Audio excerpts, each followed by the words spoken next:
শেখ হাসিনার সরকার পতনের পর থেকেই দেশের আইনশৃঙ্খলা পরিস্থিতি দুর্বল হয়ে পড়েছে। বিভিন্ন থানাতে পুলিশের উপস্থিতিও কমে গেছে। বিশেষ করে সড়কে ট্রাফিক পুলিশের কোনো অস্তিত্ব নেই বললেই চলে। এমন অবস্থায় শিক্ষার্থীরা এগিয়ে এসে সড়কে শৃঙ্খলা ফেরানোর দায়িত্ব গ্রহণ করে। দেশের প্রতিটি সড়কেই তাদের অবস্থান দেখা গেছে চোখে পড়ার মতো।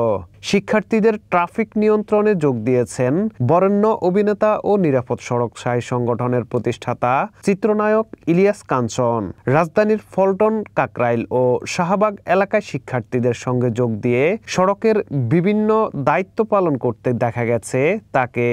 এ সময় ইলিয়াস কাঞ্চন বলেন, জানমালের নিরাপত্তায় সড়কের ট্রাফিক পুলিশের কাজ সঠিকভাবে করতে হয়, কিন্তু কেউ যদি সঠিকভাবে দায়িত্ব পালন না করে সেক্ষেত্রে কিন্তু দেশে শাস্তি বা জবাবদিহি নেই। বর্তমানে সড়ক সামলাতে শিক্ষার্থীদের দেখলাম কেউই এক মুহূর্তের জন্য বসে নেই, কারণ দেশের মানুষের নিরাপত্তার জন্য তারা মাঠে নেমে এসেছে।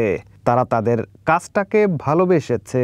প্রত্যেক মানুষেরই নিজের করা কাজকে ভালোবাসতে হবে, শ্রদ্ধা করতে হবে, তবেই দেশের ভালো কিছু হবে। দেশের চলমান অবস্থা গণমাধ্যমের ভূমিকা অনস্বীকার্য। তাদের এই ভূমিকার কারণে দেশের মানুষের যেমন সুফল বয়ে আনছে, তেমনি যারা এখন দেশ পরিচালনা করছে তাদের জন্য এই গণমাধ্যমের ভূমিকা যথেষ্ট সহায়ক বলে আমি মনে করি। দেশের বর্তমান প্রেক্ষাপটে সড়কে যেখানে ট্রাফিক পুলিশ নেই, এই অবস্থায় সড়ক নিরাপত্তাহীনতা, যে শিক্ষার্থীরা সড়কের নিরাপত্তা এবং ট্রাফিক ব্যবস্থায় নেমে এসেছে,